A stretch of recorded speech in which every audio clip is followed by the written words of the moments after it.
Before I will start provisioning this AWS two-tier architecture using Terraform, I would like to explain what is infrastructure as code and also what is Terraform to make everybody understand the concept of using Terraform in provisioning cloud resources.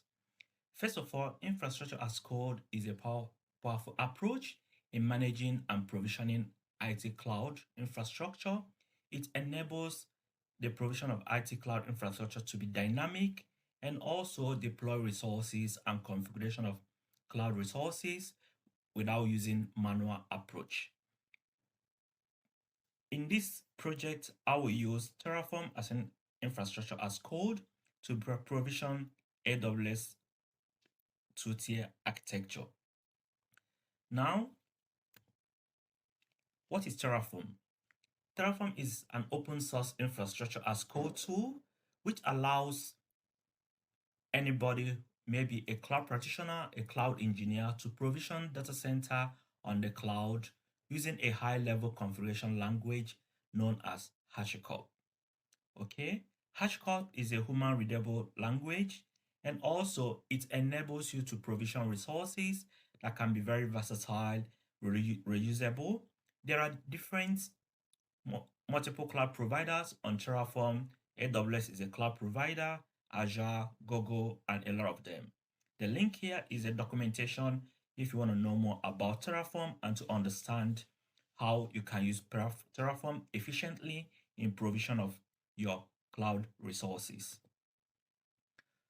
So the next important thing to understand is Terraform providers. In Terraform providers, there are three different things I will explain here. Vendor specific providers, which supports a wide range of cloud providers. I've already said like AWS Cloud, Azure, Google Cloud, and a lot more. This picture is what you will see when you go on the Terraform documentation to see a lot of providers. Then you follow the process and the steps in provisioning any resources you want to provision.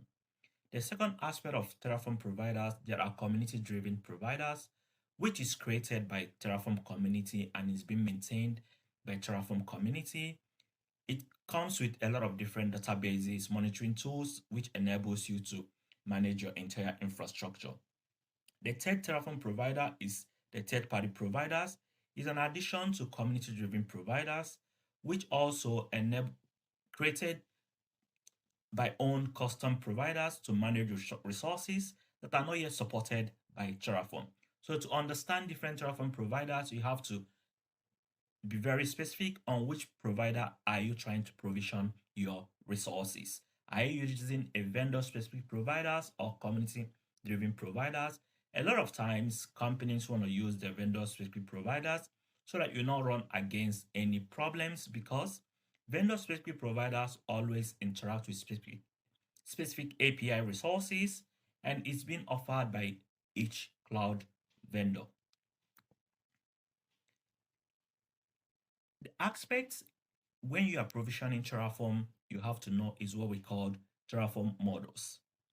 Every Terraform provider has its own models, has its own specific models that are custom models. And also, this what makes Terraform what is it to be very reusable. And the models can be versioned, making it easier to manage it and upgrade your infrastructure over time. Using Terraform models, it ensures your configurations remain compatible with the latest provider versions. On the aspect of abstraction and composability, the models enable you to abstract away any complexity in your infrastructure and it makes it very modular and makes the component very smaller, which improves readability and scalability of your Terraform configurations. Another factor is the idea of reusable configurations. With Terraform models, it allows you to create reusable and shareable configurations on your infrastructure. This really promotes consistency and maintainability of your Terraform resources, which you can use without hard coding any of your providers. Definitely, with this, you have to understand the benefits of using Terraform. There are also other infrastructure as code tools, but here we are working on Terraforms and try to look on how Terraform as a provider enables a great consistency, collaboration, scalability, and portability. So understand each aspect of the benefit and how it enables organizations to automate their deployment and also to manage their infrastructures, reducing the risk of manual errors, and also enables collaboration among team members. Looking at the Terraform workflow and lifecycle, we first of all have the right workflow, which defines your infrastructure using Terraform declarative languages, and also the plan, which is the proposed changes on your infrastructure before applying them, ensuring that your plan matches your expectations. The last workflow is the apply, which executes the infrastructure changes and also handles the necessary API calls to enable you to create, update, or delete resources. Understanding the Terraform, how Terraform workflow goes in the life cycle enables you to understand how the Terraform resources are being used. So on the Terraform configuration, the syntax, looking at the syntax, this is what you will see during the configuration process. When I will start provisioning, you will understand the different configuration syntax to understand what is Terraform building blocks and also what to understand what are Terraform types.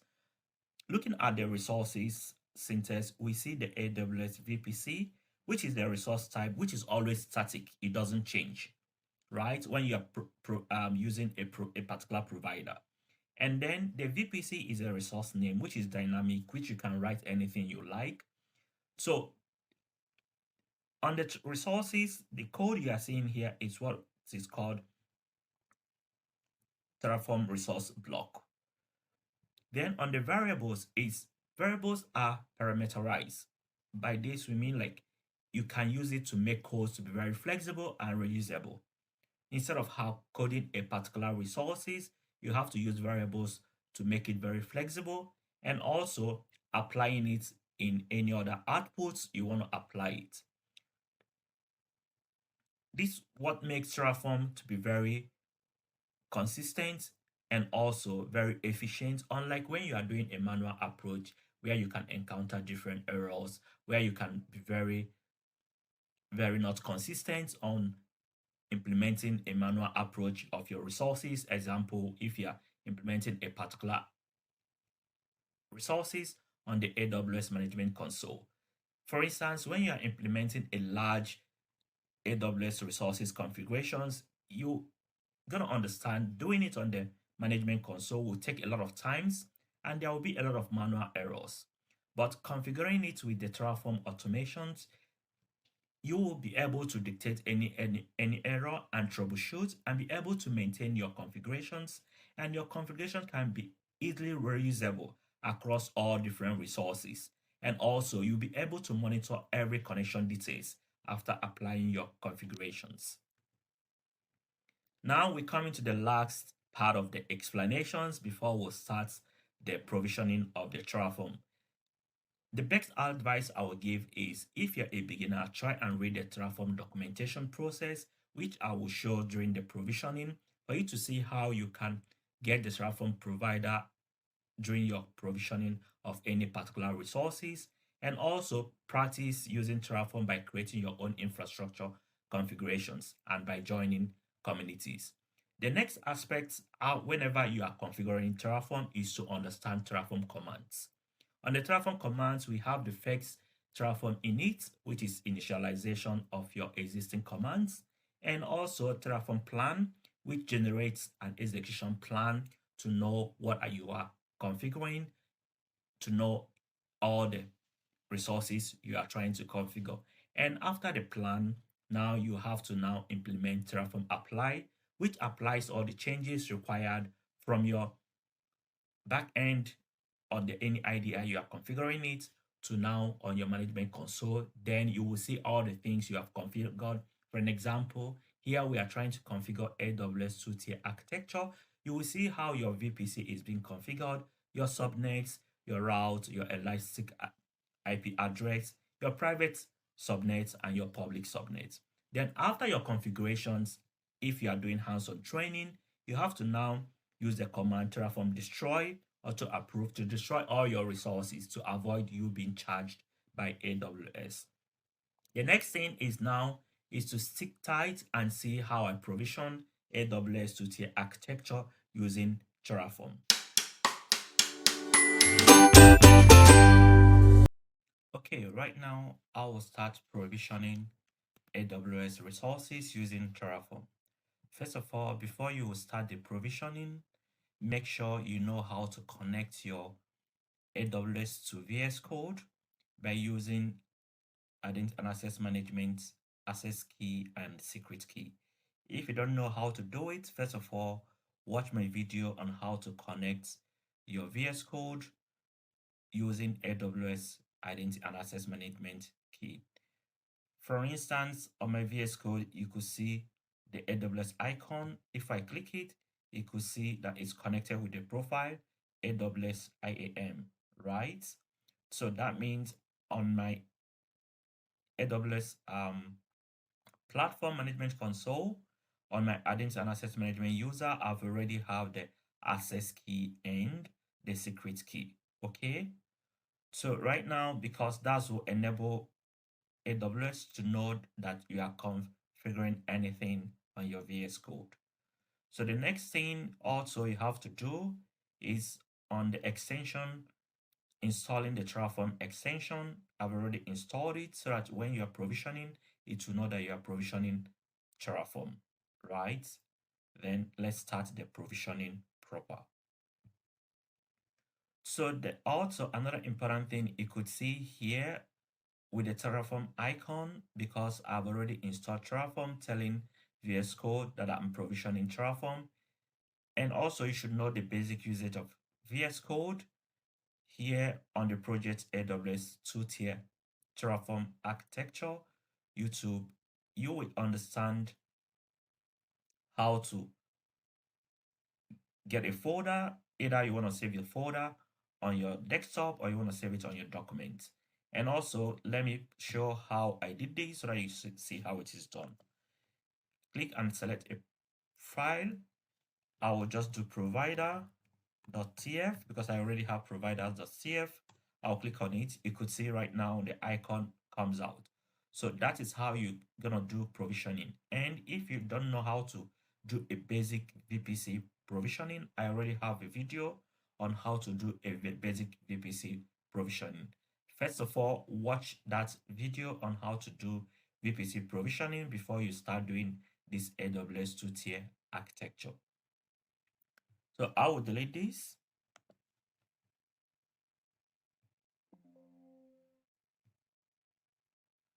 Now let's start the provisioning proper. The first thing when you are provisioning AWS, don't mind all these things I've written here is a process, is a comment section that states as a guide. When you read it, you understand what I'm provisioning. All these comment section also gonna be there when I push it to GitHub so that anytime you want, you can still go back on the GitHub and read the comment section and understand what you are provisioning. So coming on the providers.tf, the first thing you have to do when you are provisioning using Terraform is the provider.tf. So now, what is provider.tf? Provider.tf is a block that you use to configure the provider. And what is a provider here? AWS is a provider.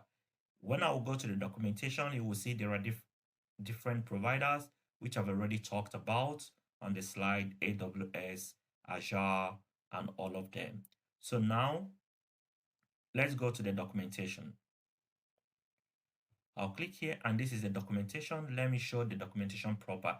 This is the link that you can use to get the Terraform documentation. I will still post it on this channel. The first thing we got to do is here, this is the providers, which you've already seen during my explanation. And since we are working on AWS, this is the AWS provider. So this is the first platform. As you click, you're going to see, if I go to the used provider, here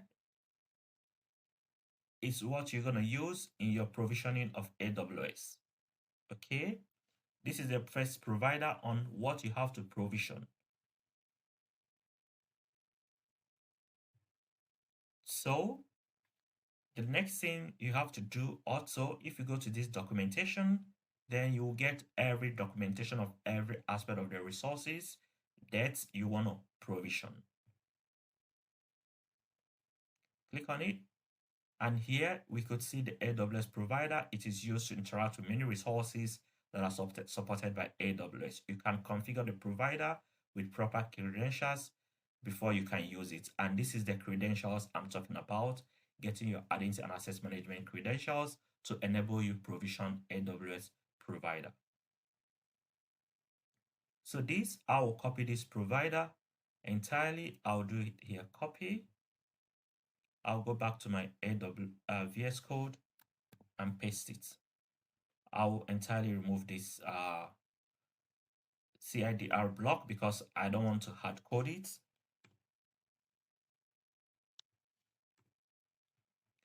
So now let me do a little bit explanation on this provider. Now this is the Terraform.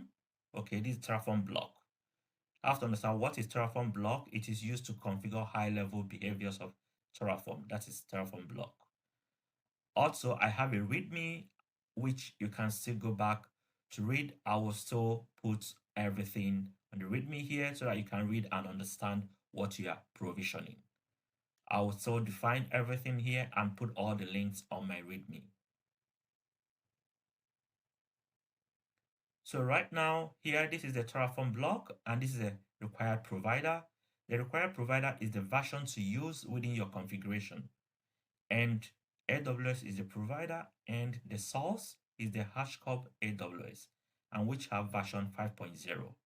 Okay, this version specifies which subset that is available for the provider version. And here, this is a provider, which is AWS. A provider block is used to specify a particular provider configuration, and the region here is where the region AWS operation will take place. Example, US East or US West 2. So I'm using US East 1. So the next thing I have to do in order to get my credentials is to put my profile. If I put my profile, then I will do AWS IAM. This is my profile. Because if I go here, you see this is my profile, AWS IAM. Getting it to be connected with my credentials, access key and secret key.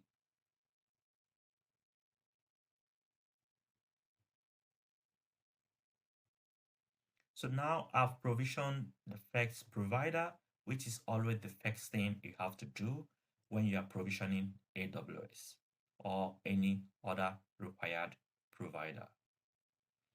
So the next thing we have to do now is to start provisioning our VPC. Okay, now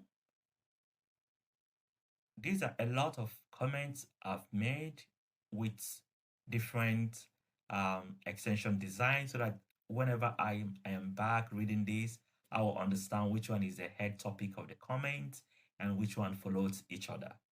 So I will do all the general configurations inside this each comment sessions. So on this, what should I first provision? The first thing I'll provision is to provision what I call it, the resources for AWS VPC. Then let's go back to the documentation and find AWS VPC. So if you go to this filter, search into AWS, I will use small letter, AWS VPC. And this is it. All the configuration you can do are all here. Every configuration you can do are under here. Whatever you want to do endpoint configurations, you want to do VPC endpoint services. So this is it. Now, this is the VPC configuration, the basic usage tags. Then I'll copy it to go back to my configuration. So I'll paste it here. This is it. Now, with this comment section, when you paste this comment section, on the browser, it definitely gets the direct configuration. Let's try it. I always write it so that it can easy for me to understand what I'm provisioning, like create a custom VPC resource block and its components. Okay. Then what it is, AWS VPC is a resource type. This is also what you need to know. And the main VPC is a resource name. This is static AWS VPC, which must be there, and this is dynamic, which you can decide to put anything you like. I can decide to put it VPC. So this combines the resource type and resource name used as to get the VPC ID, which I will show you. You have to combine the resource type and resource name. All the subsequent resources we're going to be provisioning, we're going to be seeing how you can combine the resource type and resource name to get a particular ID, right? This one example, I will do this when I want to get the VPC ID for the internet gateway. So here, this is the instance, is still default, and this is the CICDR block. For this CICDR block, I don't want to hard code it. I will leave it. I want it to be dynamic. I will code it on the variables. This is also to show how important reusable when you're using Terraform models and Terraform providers. Okay. Then the next thing I will do is to enable my hostname, enable DNS support.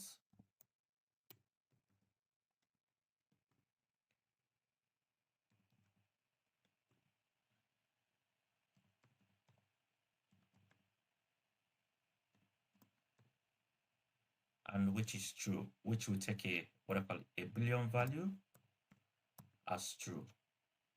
This takes a Boolean value as true. Then the next thing I will do is my tag name. I can decide to put my tag name, which is also dynamic, whatever you like. I can put it there under VPC, right? So now I've provisioned what I call my VPC, and remember I haven't done my CIDR block, which I'll do it under variables. Now let's provision what? My internet gateway. Before I'll provision my internet gateway, let me provision what I call it the CICD block under variables immediately. So when I go to my variables, this is where I'll create a VPC CICD variable and use it in the AWS VPC resource. Now, to provision a variable, you do variable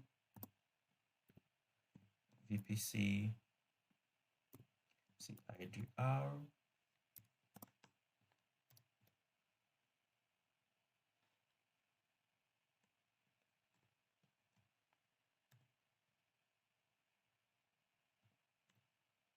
Okay, then you have your description.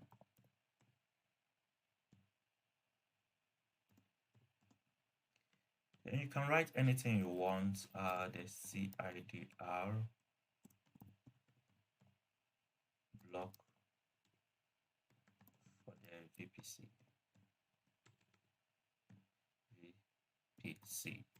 I want to use capital letter VPC. Okay. Then the next thing, it should be of type. It should be of type string. Okay. And this is it. So now, since I've coded a variable, let me go back right now and put it on my VPC. Right?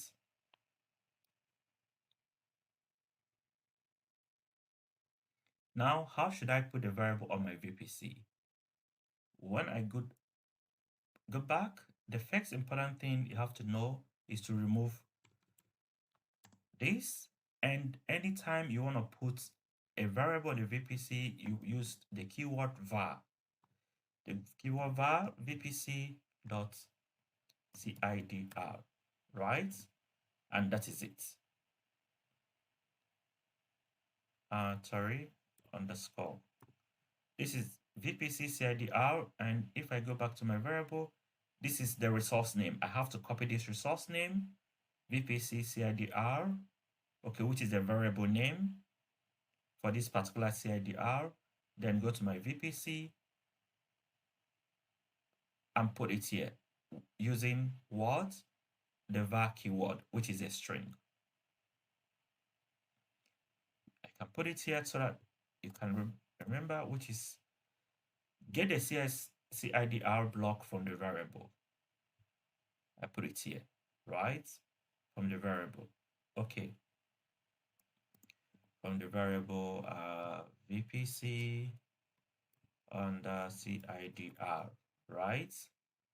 Then the next thing I have to do is now to provision the internet gateway. So how should I provision the internet gateway for the VPC? So to provision the internet gateway, I can copy this. I go back to the documentation, go back here, type internet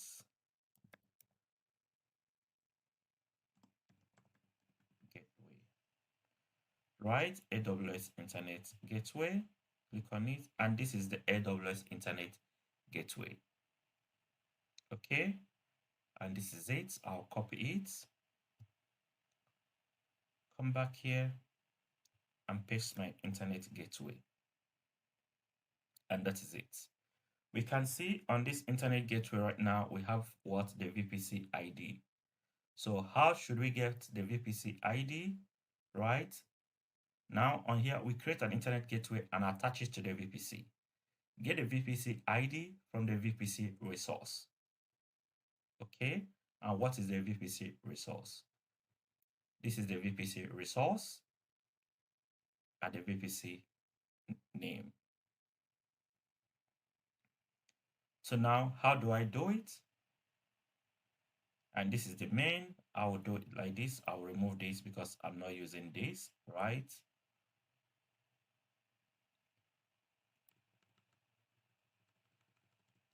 I'll copy the VPC here.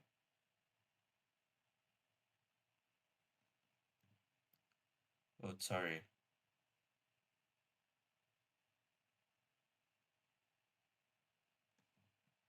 I'll copy it and I'll go back and paste it here. So what should I do? The VPC ID is to remove all these, which is dot VPC dot you put ID. Always try to put ID at the end because you are getting the ID, just like how I did previously.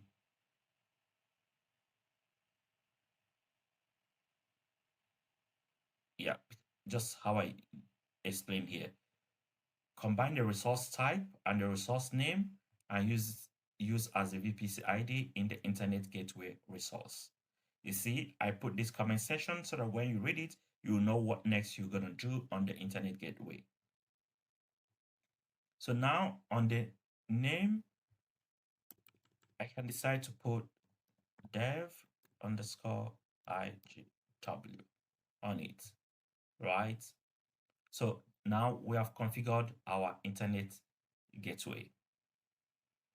So the next thing I'll configure right now is to create a resource subnets block. So now we have to create a public subnet for availability zone 1 and also create the availability zone variable for the public subnet availability zone 1 and reference it on the resource block. So now, first of all, let's create a subnet AZ1 in the VPC. So to create a subnet, I will start from writing the resource.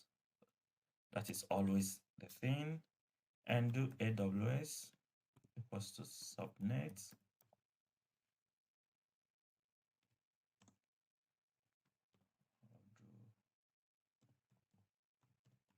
Public underscore subnet underscore AZ1.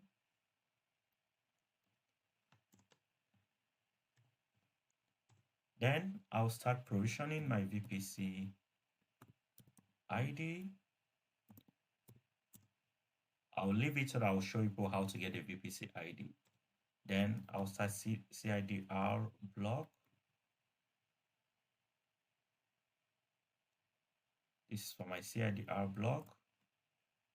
Here, I'll leave it so that I'll later come and provision it on the variable. Then I'll provision the availability zone.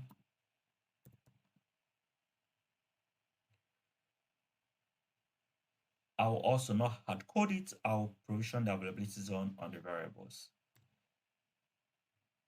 No. Then I'll provision the map, the public IP on launch, which will be true. Okay. Now, what next should I do in provisioning? And then I have to do the tags. Do the tags. Name. I put the name of the tag. And put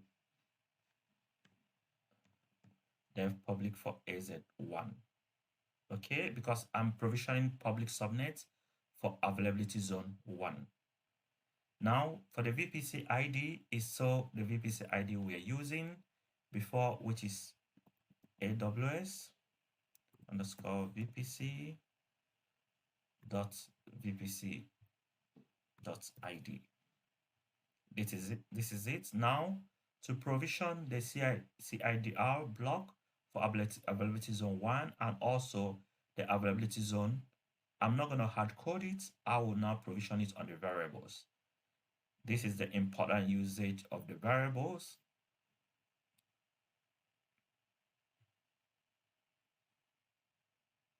Now I'll go to my variables. Here, I already created a comment section, create a public subnet AZICIDR variable. So to create it, we should know the keyword variable,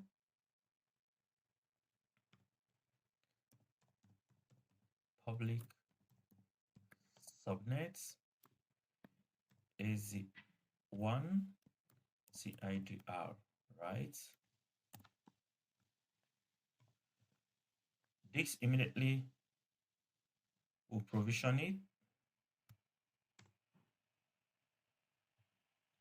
This is the provision of my description for the CID block for the subnet and variable zone 1. Okay, so the description is long. The only thing I will do is just to reduce the description. Public subnets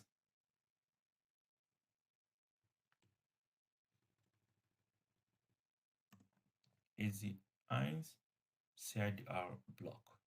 Okay, and it should be of always the type string. Okay, now how should I reference this? I'll reference this by copying the public subnet AZCIDR and put it on the CIDR block.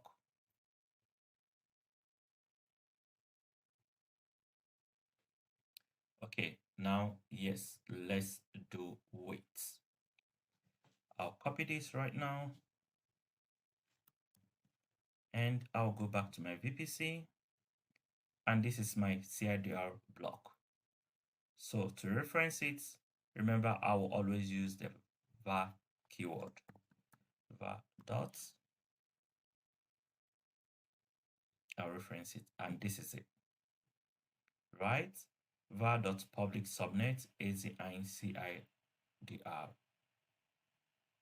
Okay, now the next thing I have to do is that of the availability zone. Okay, let me reference it for the availability zone variables. I can as well reference what I call it, the public subnet AZD2 because I will need it. Let me just do it up immediately.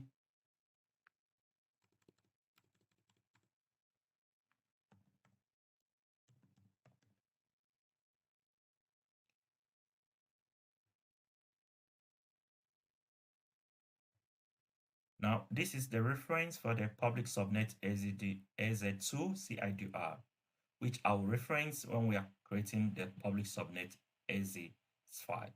Now, let me create the availability zone, right?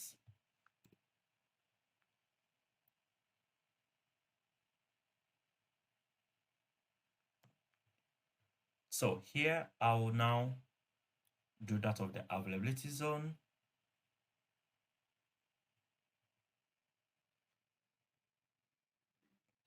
I'll do variable. So availability zone, this is the availability zone for US East 1A. So, and the description is availability zone for US East 1A, and the type is string. Let me reference it. I'll copy and reference it on my VPC with the keyword of var dots here. And this is it. I've referenced it for the availability zone US East 1A. Okay, now let me start provisioning and creating the subnet resource block. And mind you, while creating the subnet resource block for the public subnet AZ1, I have to also create the availability zone on the variable for AZ1 and reference it on the subnet resource block. So how should I start it? I will start creating the resource for this public subnet AZ1. Then, although because I already have GitHub Action, that's why it's already showing for me, but I will definitely show the process on how to create it.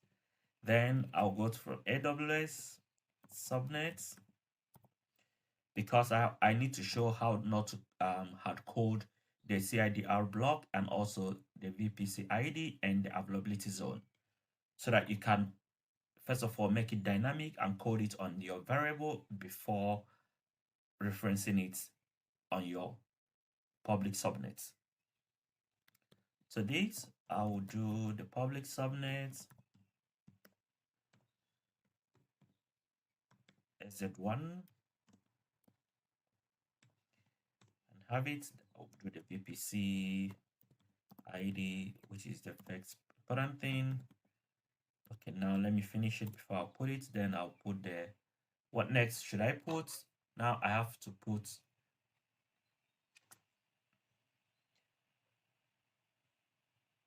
the CIDR block. I'll show how to create all of them and reference it. The availability zone.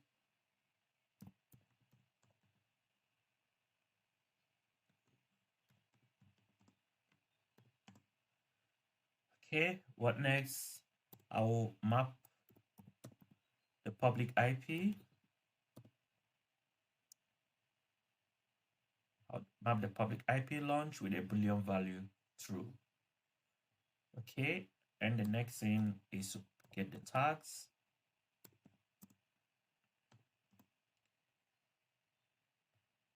Yeah, and the name of the tag dev public subnet AZ1. Now let's start with the referencing. With the referencing is always first of all for the AWS VPC ID, we'll start the referencing VPC.VPC.ID. So this referencing, okay, referencing the VPC resource, we always use it. This is the VPC resource, AWS VPC.VPC. This is it. You always reference it for the VPC resource all the time and include the ID at the end. Now for the CIDR block for the public subnet, let me go back to my variable. Now this is what the variable for the public subnet 2, and this is the variable for the public subnet 1. Okay, then when you type this variable, you copy this, the resource name. If I click here, it will show what is it, the variable name. You copy it and go back to your VPC and reference it. Okay, referencing it, you always use the var keyword. Referencing it, then here, this is the reference, the same thing. Let me reference the availability zone. I'll go back to my variables. This is for the public subnet to CIDR. I will still rather later put it. So now for the availability zone US East 1, to reference it, I'll copy this. You have to code this, state the availability zone, and go back to your VPC using the var keyword and put it. This is pure how to make your code reusable, provisioning it, and making it to be very dynamic. Okay, now let me start coding for the public subnet 2. The public subnet 2 is almost the same thing. The only difference is referencing the CIDR block and also with the availability zone, and also changing the reference name here, right? Because this is what the resource type. I've always said that the reference name, okay, or the resource name is always dynamic, but the resource type is always static. Then let's start, since it is the same resource, okay, AWS subnets. I'll just accept it because I've already done it here. I can still remove it, everything, to show how I did it. So mind you, this is for availability zone sub 2, and this is for subnet A2. So don't mistake it with the availability zone is 1A for the subnet AZ1. Then let's go back and get the CIDR block for the subnet AZ2. So this is the CIDR block for the subnet AZ2. We copy the variable name using the var keyword dot AZ2 immediately, and also let's start reference for the availability zone AZ2 by going to the variable. This is for availability zone US East 1. Let's start for the availability zone for the US East 1B. Okay, this is for the US East 1B. Now let me reference it. I go to the VPC, and here with the var keyword, I've referenced it. So now I've already done for the public subnet AZ2. So now what next we have to do is to create a routable resource block. Now in creating a routable resource block, we have to now create a routable in the VPC and create a gateway route in the routable. While we create a gateway route in the routable, we have to also reference the VPC ID from the VPC resource. We have to create a routable resource block and reference the VPC ID, the same thing, and also create a routable association resource block. So two things: routable resource block and routable association resource block. Let's start that one for now. For the routable, now we need to also add the public route table, and start with the resource with AWS route table. And then this is the public route table. We'll add it, okay, and this is the route CIDR block, right? I'm not gonna hard code it, and also I'll start creating the gateway.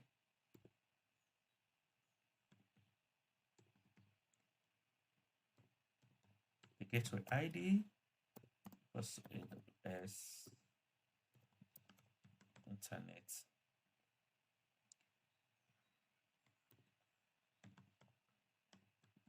gateway.gw.id, and then cover it while I create the tags.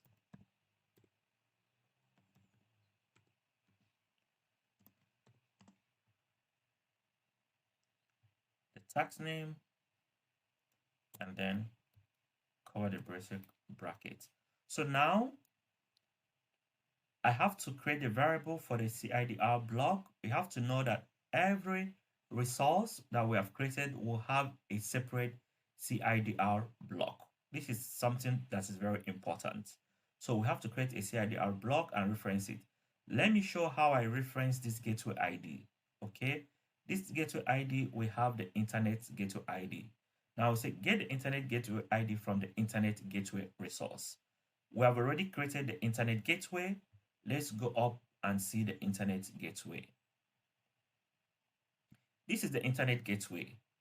Okay, now to get the gateway ID, what I did was, because I've already created it, you copy the resource type and the resource name, right?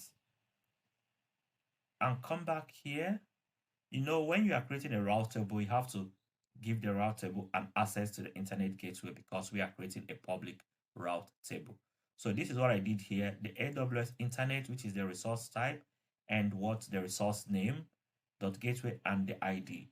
Everywhere you are putting ID, you have to put the ID key at the end, which is a string. The same thing with the VPC ID. Now let's create the variable for the CIDR block. So I'll go to the variable. This is creating a variable for the private subnet CIDR and use it. Availability zone, okay.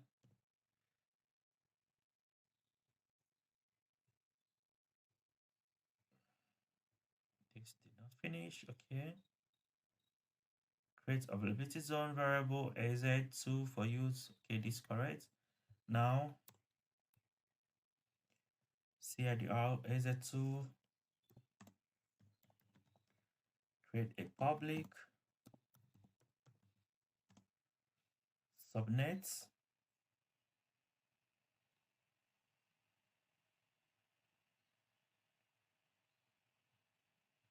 I've already created a public subnet. Let me see any difference. Public subnet AZ2. Okay, create subnet, public subnet, click subnet. Okay. Now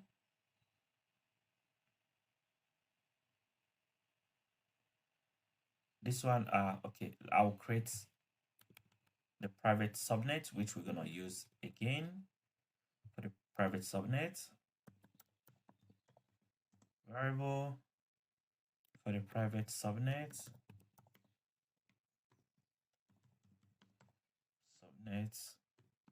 AZ1 CIDR.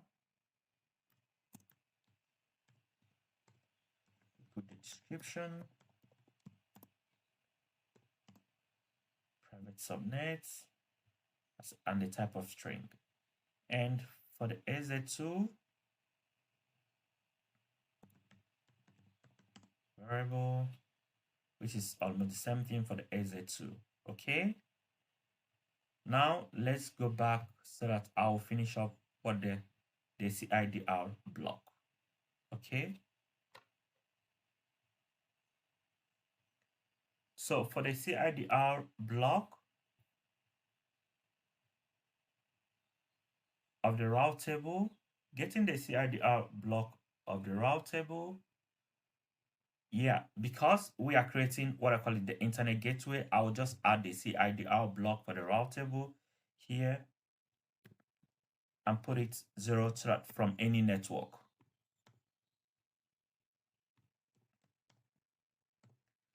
So it will come from any network. Following the CIDR block, so it will access it from any network, the internet gateway that passes through the public route table, getting to the internet gateway. So now the next thing is let's create the route table association and associate it to the public subnet AZ1. After then, we have to reference the subnet ID and routable ID from the subnet AZ1 and routable resources. Okay, because using referencing it, this is from the AWS subnet that we have already created and the public subnet AZ1. So you should understand when you are creating a routable association, you have to reference it to this public subnet one. And also when you are creating the second routable association, you reference it to your public subnet AZ2. So now let's create the routable association. We have the resource,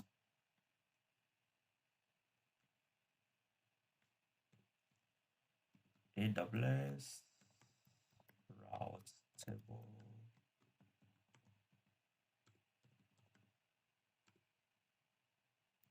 association.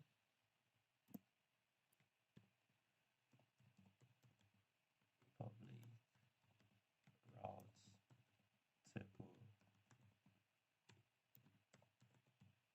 association.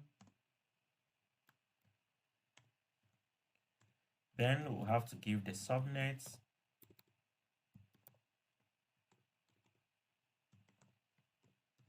ID. Then let me finish giving it before I will show how I got the subnet ID. Then we have to create the route table.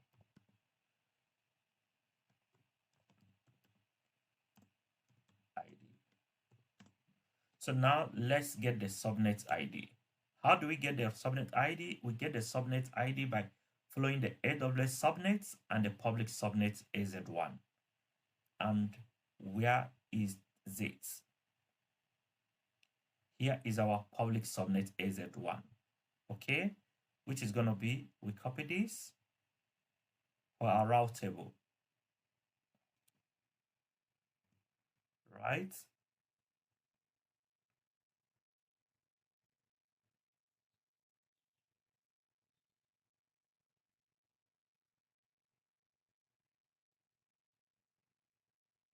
And here is our subnet ID.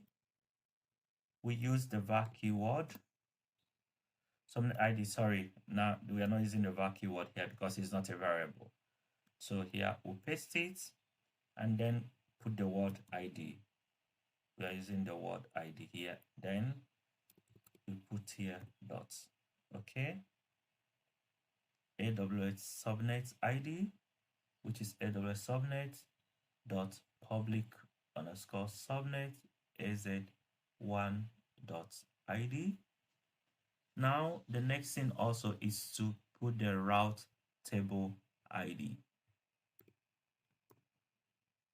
Okay. Now on the route table ID, how do we get it? We get it from the route table public route table. Now where do we get the route table, public route table, and reference it? This is our route table. We get it from the resource name. We get the AWS route table, public route table. We'll get it here.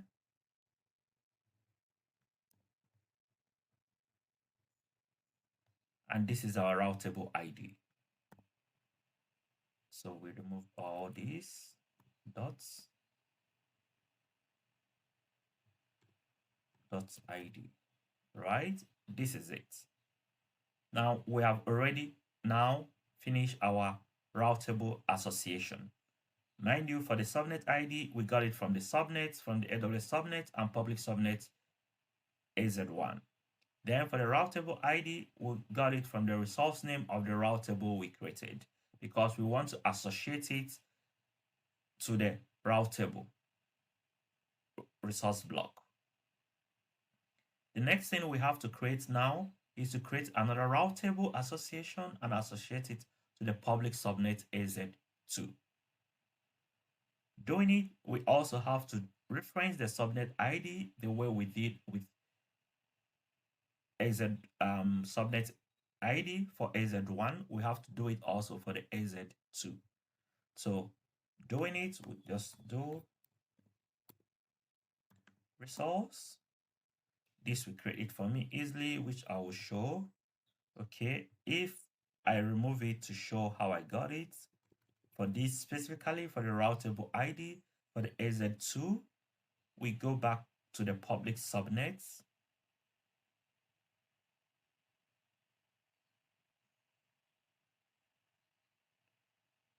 This is it for the AWS subnet for public subnet AZ2. Okay, if I copy it, the same thing, although that my code has already shown it. This is how I got it. AWS subnet dot public subnet az dot id2. If I paste it here, you will see that it is the same thing. See, it is the same thing. This is what it is here.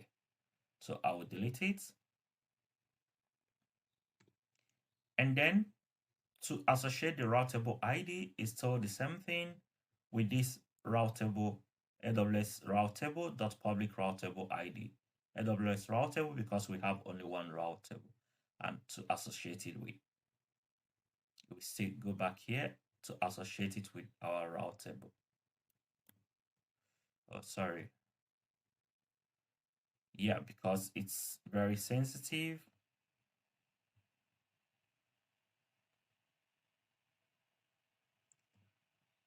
My Control C, why is it taking me very far?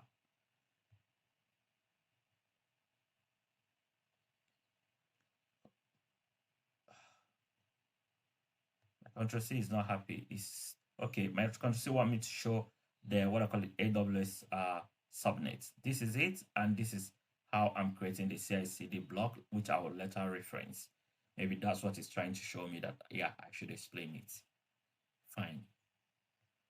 So this I'll copy.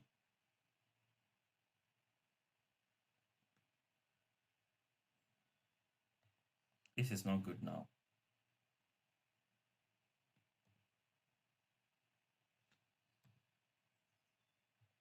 Right? I'll copy the same thing that I did. If it is copied, no, so the second one that copied, but I can still paste it here because this is what I copied before and pasted there before. Now let me remove it.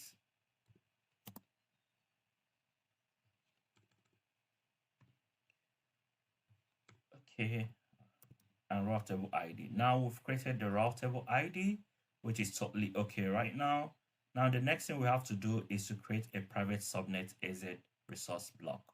You know, here we all created public subnets. Here we could see we created public subnet 2, and here we create public subnet 1. For this shows that it is two-tier architecture.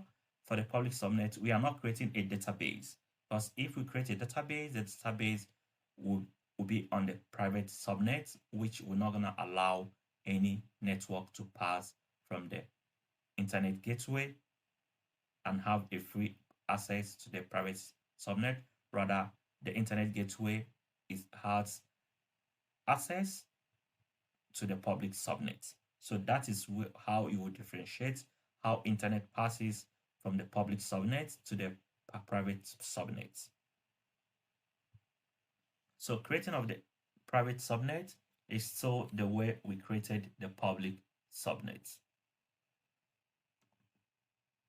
We also have to reference the resource, the CIDR block, and the availability zone. So now AWS subnet,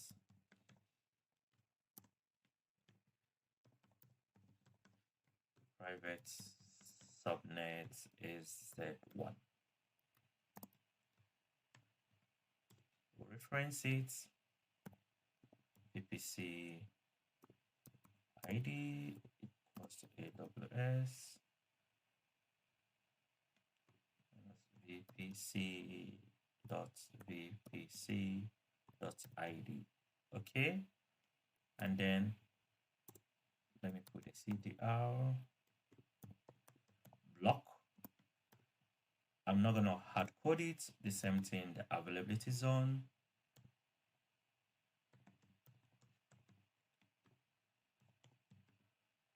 I'm not going to hard code it. I'll all code it through the variable. And then let me put the tags.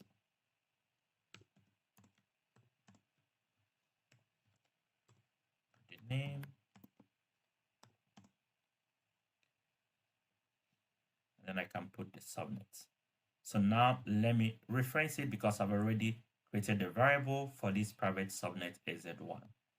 If we go here, and this is the variable for the private subnet 1. I'll copy it.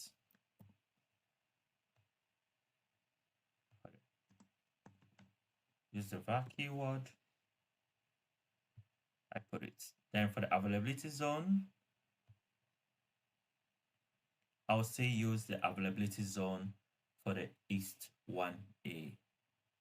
This East 1B, availability zone for the East 1A.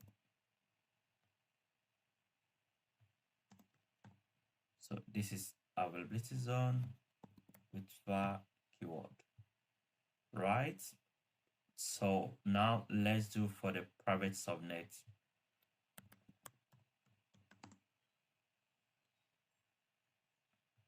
So it's all the same thing. Let me explain how I did it. VPC ID, which we already got from our VPC ID here. So got it from the resource name VPC, AWVPC, VPC ID. So which we always have to be referencing, and CID are block. So for the subnet AZ2, for under the variable, this is our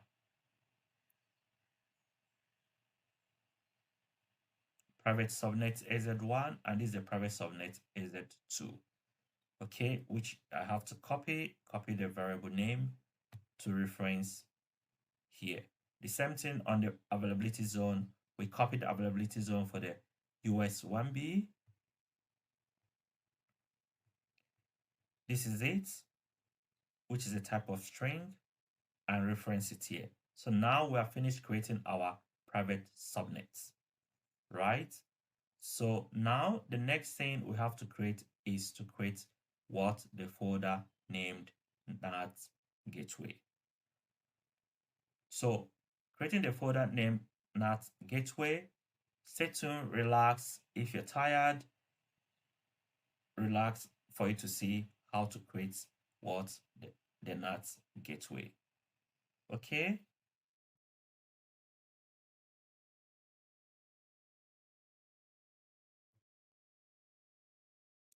Okay, now let's start creating the NAT gateway. The first thing you have to do is to create a file for the NAT gateway. You can put it any name you want to put it, but the most important thing is you have to put the TF file showing that you are provisioning Terraform. So here, what next should I do is Terraform NAT gateway resource to create a NAT gateway in AWS. So here we require to create elastic IP address in order to allocate the elastic IP address to the public IP address that will be used to access the internet. So right now we start with creating the resource.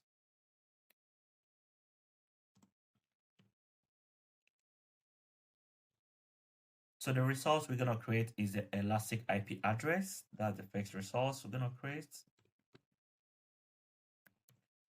So I reference it with the NAT gateway EIP, right? Which we have what the as a domain VPC. Our domain will be VPC.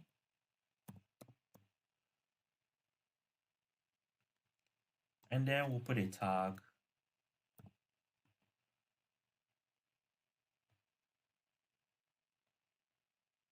And then put a tag name.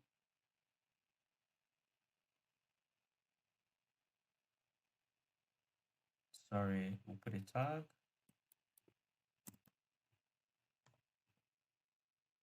Yeah, and then the tag name will be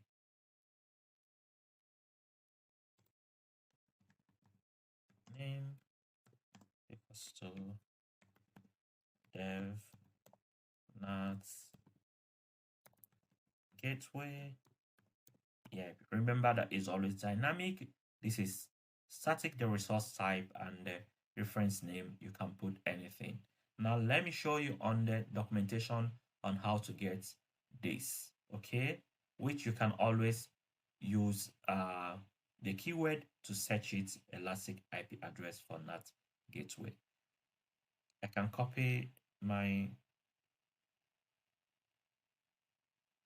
this and show here.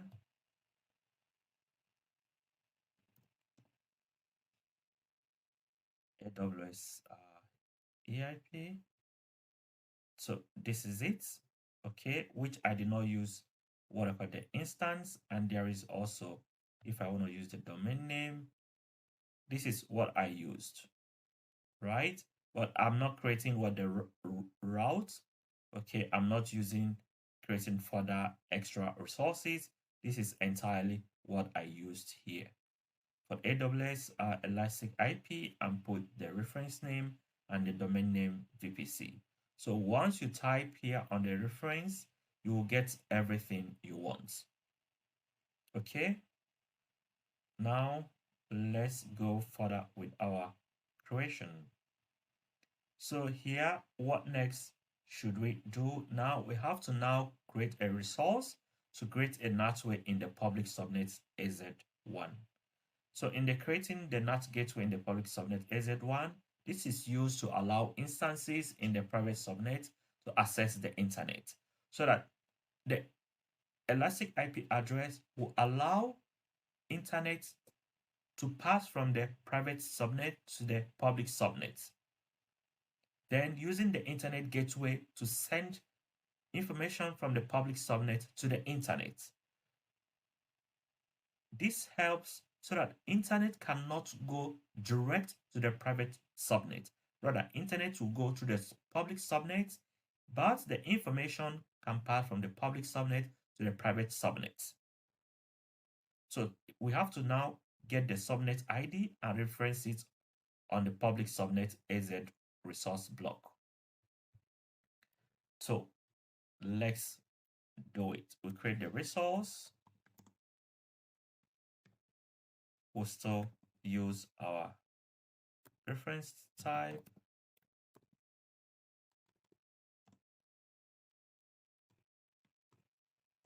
NAT gateway.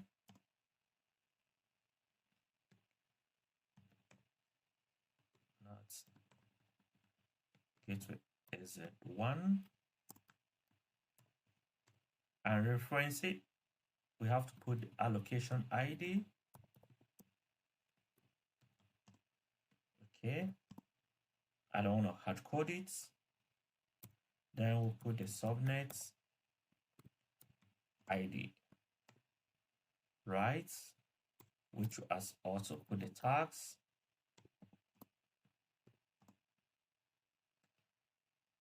NAT gateway and accept it.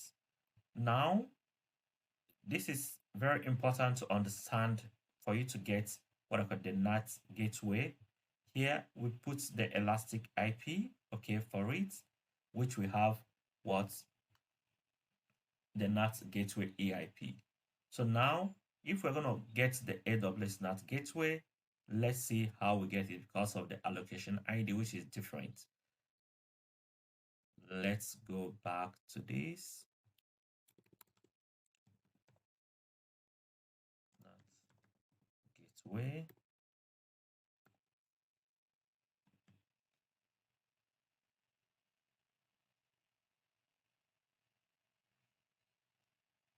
We can search it. The source.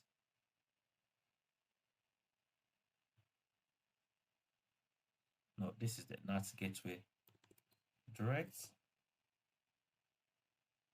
NAT gateway. We've already used. I can use this NAT gateway. I can use, let me show you how, using keyword.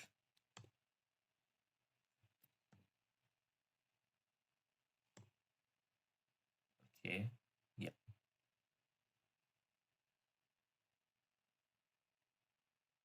Yeah, this is it. Okay, you could see I can easily copy it, right? Copy everything without even bothering myself in coding all of it, right? Now I can come here, I can set, remove it, and paste everything. And this is it, perfect. And mind you, I have to change the reference name here. So what should I do? I start putting the nuts.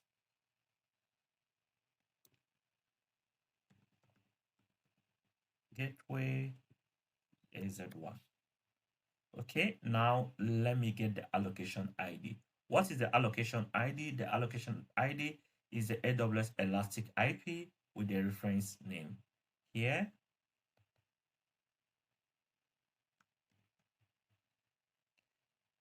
Which is this.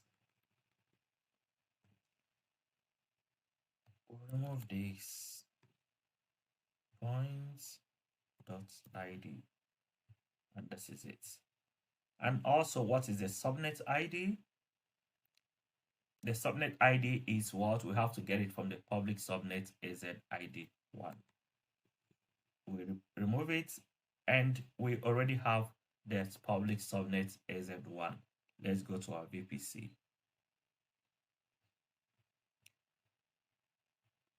And check our public subnets.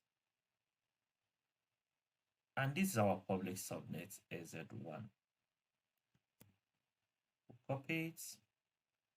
We'll come back for our NAT gateway and entirely remove everything and put it. And here it is .id, right? And this is our name. I can reference it how I want it to be referenced. For the name, NAT gateway AZ1, so that I will know what I'm provisioning, and this is it, right? So now this is the tag name, and also this one depends on AWS Internet Gateway. I have to now remove the example and reference it how it is. AWS Internet Gateway IGW, right? So which is the right reference I will need to put on it. So the next thing I have to do right now, this is an explicit dependence, okay, on the NAT gateway EIP. Like this, this depends on, to ensure like proper ordering, it is recommended to add explicit dependency on the internet gateway for the VPC. So I put this to understand why I added this is to ensure what ordering. I'll remove this because I've already explained why I added this, which is already there, right? Yeah, which is already there on the internet gateway. So the next thing I have to do now is to create a route table resource block. Now creating a route table resource block for the private table AZ1 and add route through the NAT gateway AZ1, just like how we did here. So this resource AWS route table, okay, for the private route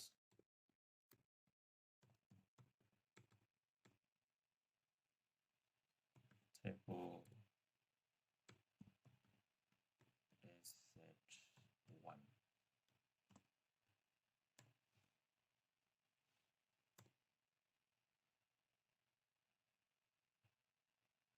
Okay, now what next should I do here? The VPC ID, we already know how to get a VPC ID. And the route, okay, I will just, because this is for the private route, and I will put it for it to access network from anywhere.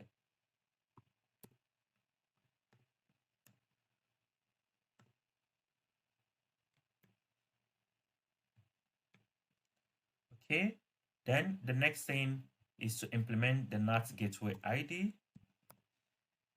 I'll put the NAT gateway ID for the AZ ID.id. We already have the NAT gateway ID, which we've already done. AWS NAT gateway dot NAT gateway AZ ID, which is already here. AWS NAT gateway dot AZ NAT gateway. Okay, so what does this mean? So that internet could be able to be accessed from the NAT gateway to pass through the AWS route table.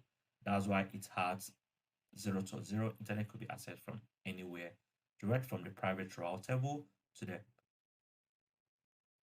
internet gateway. Okay, yeah. The next thing is to close the curly bracket, and I need to add tag to it.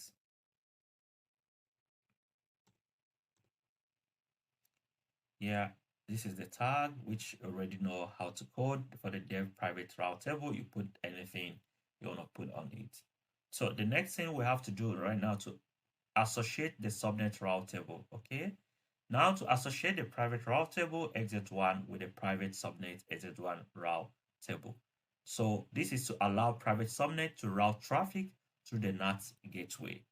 So you should understand how internet works and flows through private subnet to the NAT gateway, and also through the private subnet to the public subnet. What happens at the back end? While I will code it, I need to also reference the subnet ID and the subnet route table. So what next should I do? You can, when you want to see this, I can easily from here maybe use the keyword and go straight on the documentation and get the code straight. Get the code here.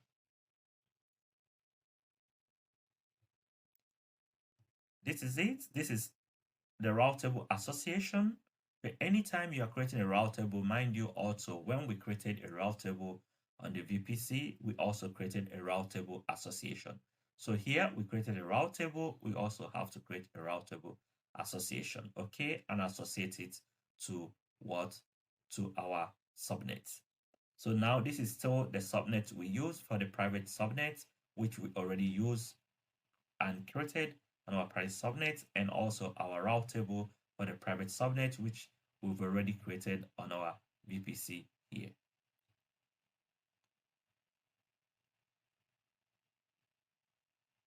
This is it.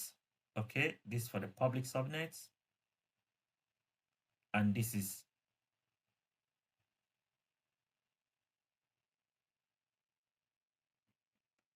the private subnet. Okay, for subnet AZ2 is a private subnet for the AZ1, right? And this is the subnet ID for the public subnet association, and this is the public route table association for the subnet ID. So you see, this is how it is, which we're so referencing.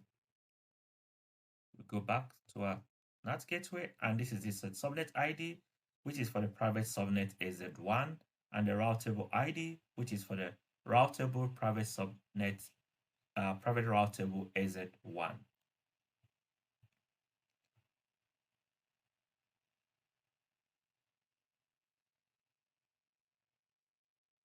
So now the next one we have to do is to create what? And associate the private subnet route table AZ2, because we've already done for the AZ1 for the NAT gateway. We'll have to also do that for the AZ2.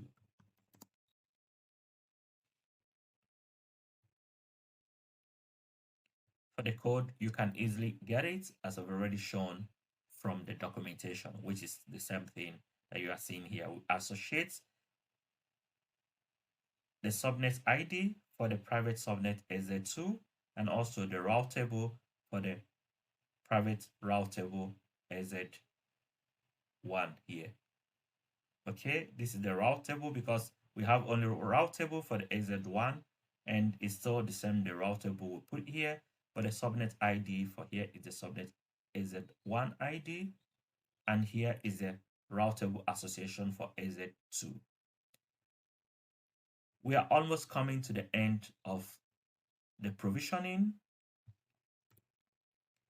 Now, the next thing we have to do, since we have the variables here, how do we reference the variables we already have here, and all of them, the CIDR, starting from the VPC CIDR, the public subnet AZ1 CIDR, and also subnet AZ2 CIDR, availability zone 1A, availability zone 1B, and the private subnet AZI1 and the private subnet AZ2.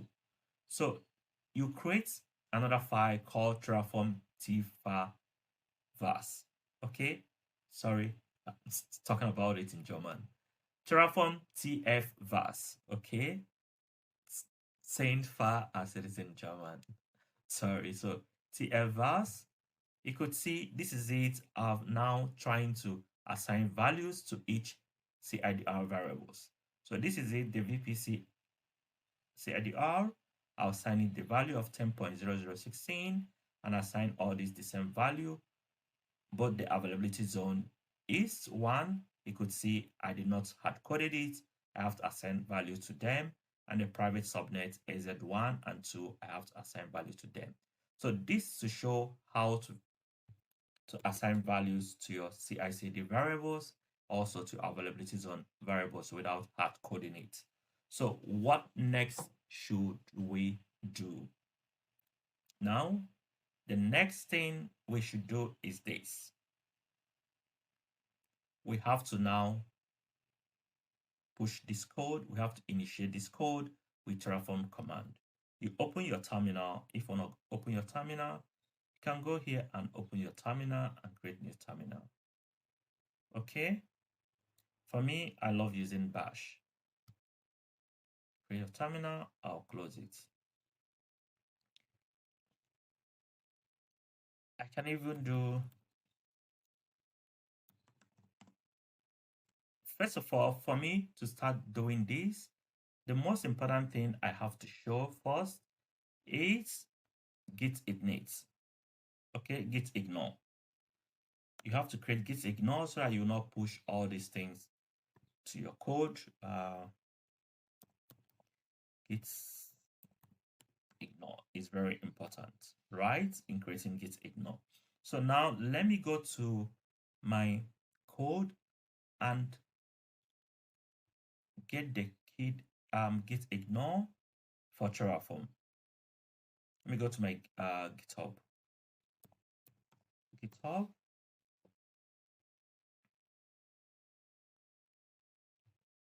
Okay. My repositories. I just want to go here and get a git ignore so that it can be on your file anytime you want to do it. Copy. I'll paste it. So this git ignore will always be here every time, okay, to override everything, because when I will start initiating this, is a big file, right? You can still see this git ignore anytime you are pushing Terraform code to your GitHub. Now I will start initializing. I'll go here, terminal. I'll close. I'll use git bash. Okay. I'll do first of all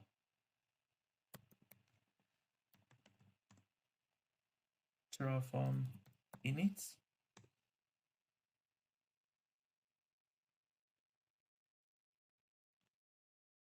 Okay, now it's showing me something that there is a duplicate For AWS routable association configuration, for VPC line 118. Then let me do the correction. 118, okay. VPC 118. Let's see what it is. Subnet ID AWS routable association public subnet routable, okay. For the VPC 118. Let's find out what the problem is. Is this my routable? Okay. Mm-hmm. Mm-hmm.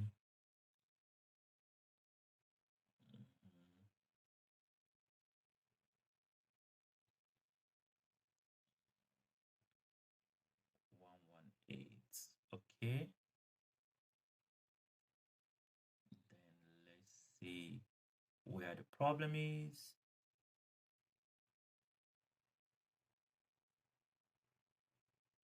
Mm.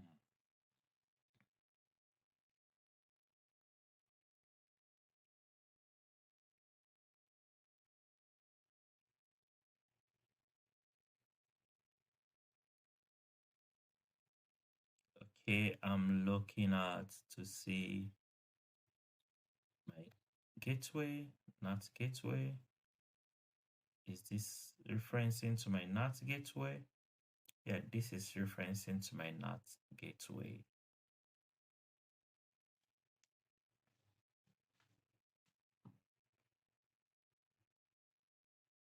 NAT gateway, this is references. Yeah, my NAT gateway is a table association, private subnet. Okay, now private route, private subnet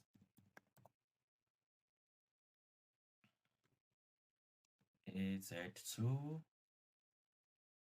Z2 route,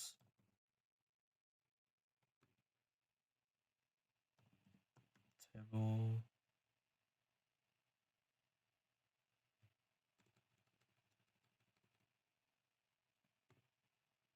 routable association. Let me reference all of them. Nice. AWS subnets, AWS subnet 2, routable AZ1IT2. Let me reference subnet AZ2 routable association. Let me go back and reference this nice private route, private subnet. This private subnet AZ1 equals to routable association. Private subnet AZ1 routable association. Reference this one, okay. That is perfectly fine. And private routable AZ1. Private routable AZ1. And also NAT gateway AZ1.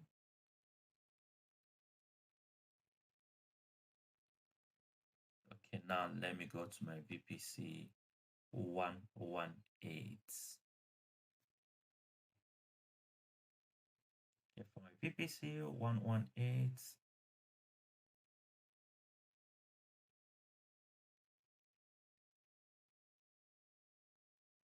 okay, now I've seen what the problem is.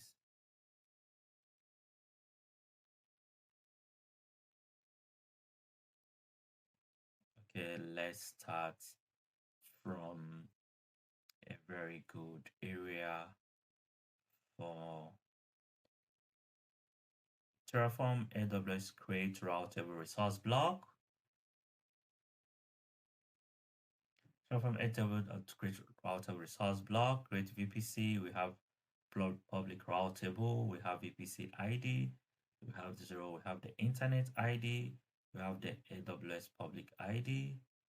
Okay. Create a routable association associated to public subnets AZ1. Okay. Then this is it. We have the public. Okay, now, yeah, I have to reference this back again. Public route, public subnets AZ1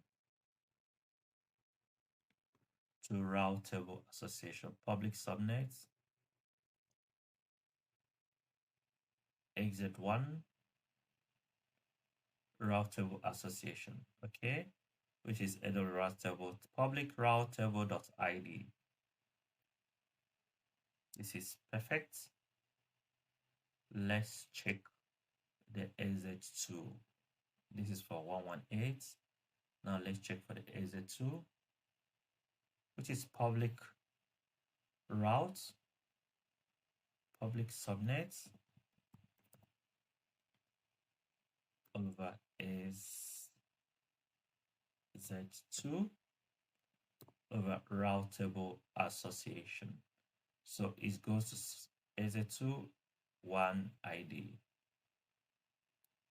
Then let's see this one, private subnet AZ1. We have the var subnet AZICDIR. We have the var availability zone US East 1A. And we have the mapping. You see the mapping here, which I have to put it to be false. Okay. And the tags, name, and the last one, resource AWS private subnet AZ2 AWID, and I have to put the mapping, public IP address, I have to put it false, right, for the AZ2. So here for the 2 mapping, false, AZ2, right, good. Then let's see availability zone East 1 on the this availability zone US East 1A, US East 1B. Okay, perfect. I think everything is okay now. Let's initialize and see what it will give. And see what it will give.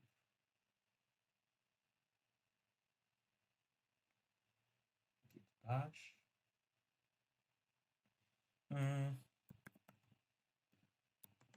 Terraform init. Now everything is initializing. Let's wait till it is done. Now everything is perfect. Everything is done and initialized. It's successfully initialized. So let me do git init. Or let me first of all finish the Terraform commands. Now we have done what? The Terraform command for initializing. Then the next thing you have to understand, the next Terraform command we should do is you have to understand different Terraform commands, which will help you to able to push your code and see how your code is running, right?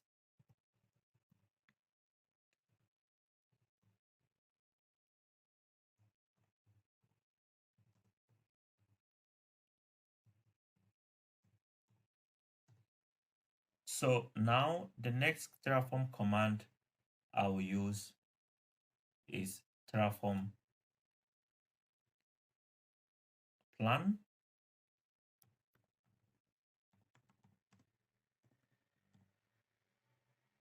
So Terraform plan, okay, is used for an execution plan showing what actions Terraform will take to achieve the desired state as defined in the configuration file. So you have to follow the command step by step.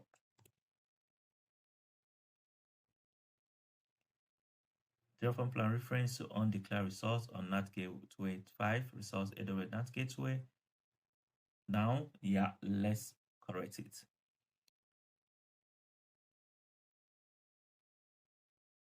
Okay, depends on NAT a managed source declared in the root model. Okay, we can now decide to see it and correct it.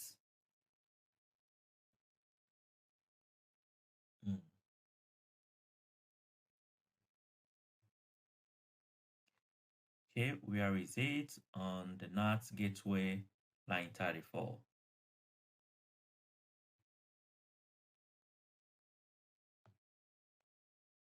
NAT gateway line 34. Okay, let's see how to reference it.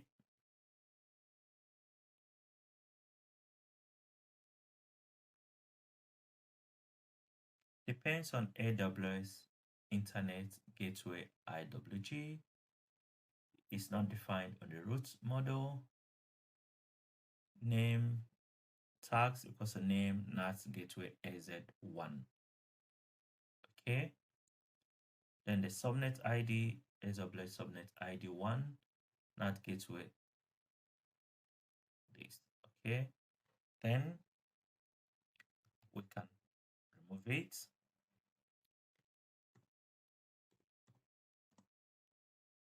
And then we'll initialize again.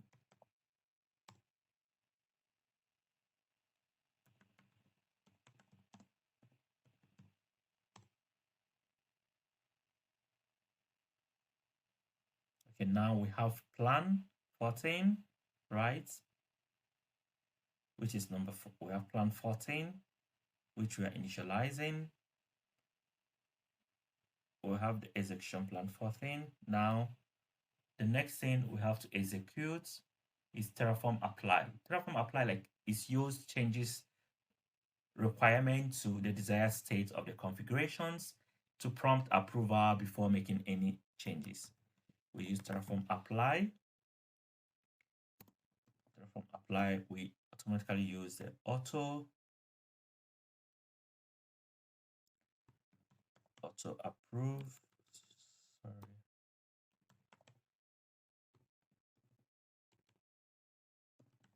Approve. Using the auto approve.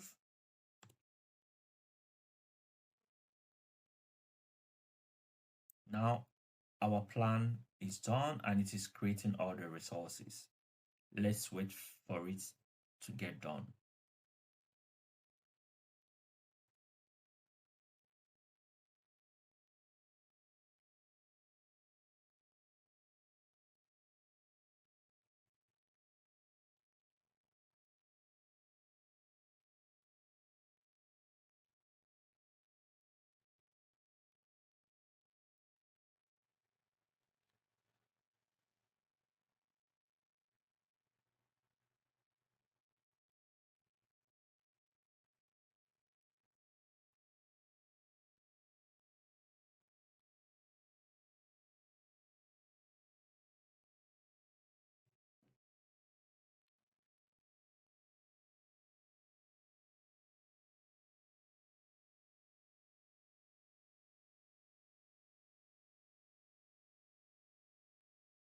Why it will take some minutes, why it is creating, so it's just having patience and wait why it is just creating. We could see it is creating all the NAT gateways right now and provisioning all the resources.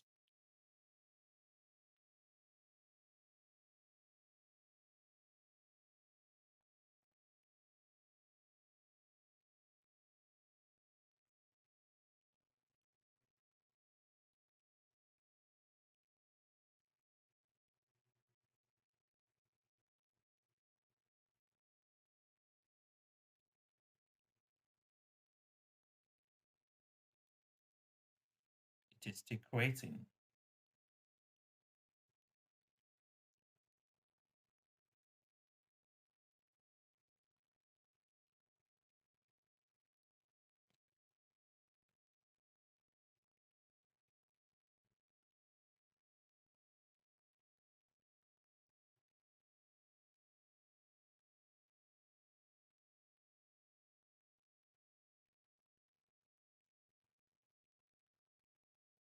Now the creation is completed. We have created our 14 resources.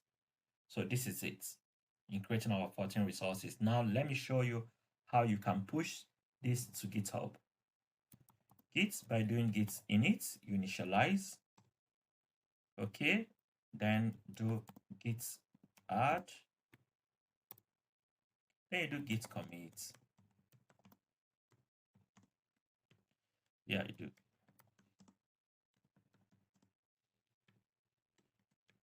So tier architecture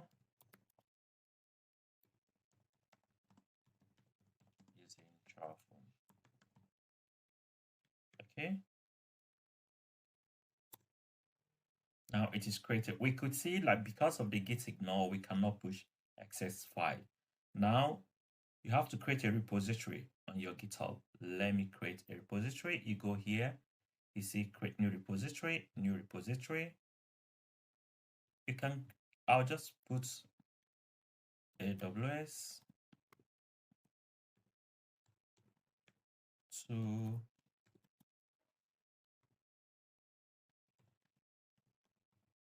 tier architecture Terraform. Okay. Version of AWS to tier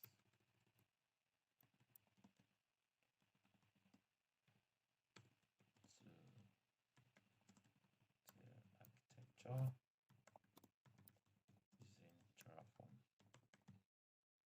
Okay. Now I'll do create repository. Now we have this. You copy it for the remote add origin and go here and paste it. You go back, copy your branch,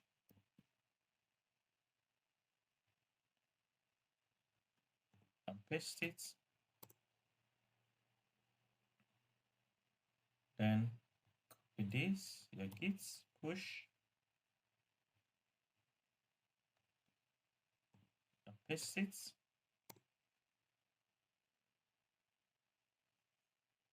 Now you've already pushed the git to the GitHub. Now, what next? If you go to your GitHub, let's refresh, let's see what we have coded. Now we can see here, I will still update here so that anytime you want to read, see what we have coded, see our NAT gateway, and everything, and see our providers, The next important thing we have to do right now is to open our AWS management console. Let me open and see what we have provisioned. So before this, you have to know that you have to have an account with AWS Management Console.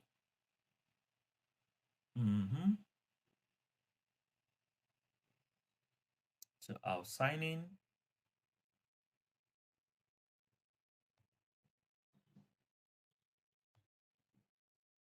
Sign in with my account. And then let's search our VPC. From the search, go to VPC.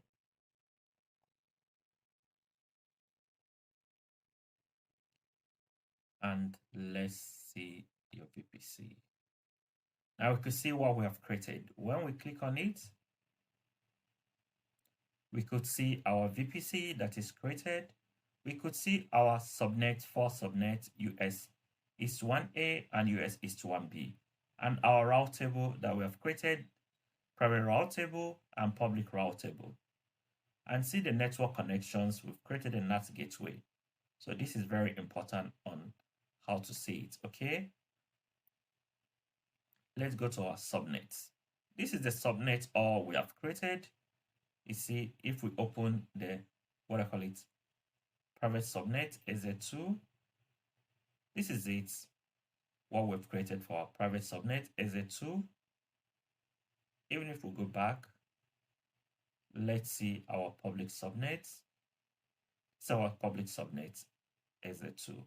We could see the availability zone, right, is 1.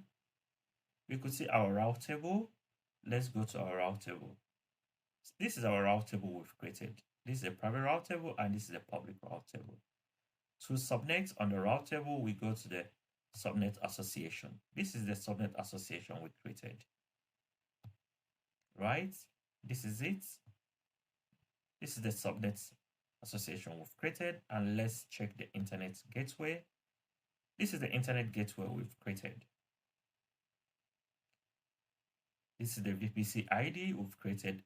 We can see here our internet gateway is attached, right? And let's go to Elastic IP address. Here, this is our Elastic IP address we created, which is allocated to IPv4 address. And let's look at it and see what it is. This is it. We could see the summary of our Elastic IP address. So this is how to provision two-tier architecture using Terraform. Now, if we come here on your VS Code, due to we've already seen it, we are not doing any development. It's good to destroy these resources so that you will not be charged by AWS if you're leaving it and for it to be running. For you to destroy the resources, you have to do Terraform destroy. Okay? If you do Terraform destroy, all the resources will get destroyed.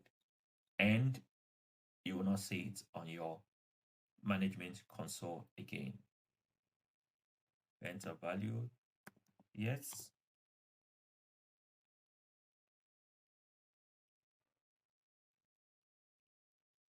It is destroying all the resources because we are not doing any production or any development.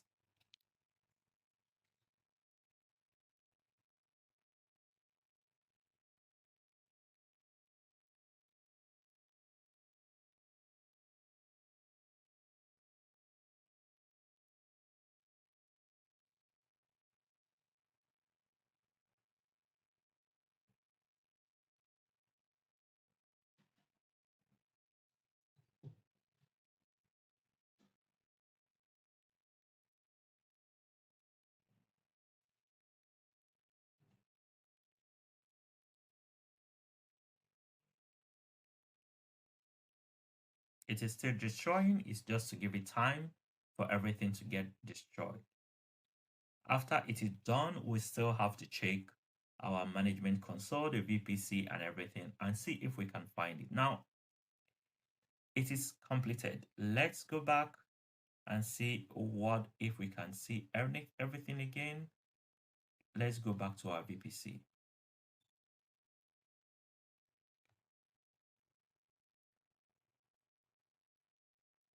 We can now see we cannot see our VPC again. Everything is already destroyed, right? If we go to our subnet, just so we don't have VPC again, everything totally is destroyed, right? Our route table, nothing, everything is destroyed. This is basically how to provision AWS resources to tier architecture using Terraform. Watch more of my video for you to see how to provision EC2 instance and also Kubernetes and Lambda function. Okay, try to subscribe, like, and put up the comment section. I will reply you. Now everything is shown. Thank you for watching and practice. The code and the links are all on my GitHub. My GitHub, I will share my GitHub on the platform, on the channel, so that you can still reference it anytime you want. Thank you and see you next time.